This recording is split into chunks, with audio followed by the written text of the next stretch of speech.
Sveiki!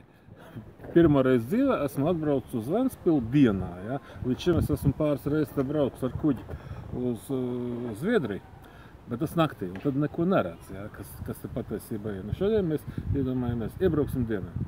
Skatieties, viss nobruģēts. Tā ir bērnu pilsētiņa, viss ir ideāli, viss ir kolosāli, ceļi nobruģēti. Tur pārējas, tur ir viss, vārds sakot, redziet, kas tik te nav, ja? Viss tik smuki abrīnojami. Vienīgais es kaut ko te nesaprotu vienu lietu, ja? Mums Rīgā viss ir šitā, ja? Uzarts patiesībā. Uzarts un izvaros. Tur ir kaut kāds māksliniecis Ušakovs un kaut kāds stūvīts. Bet Lembergam taču cilvēki Rīgas domē strādā.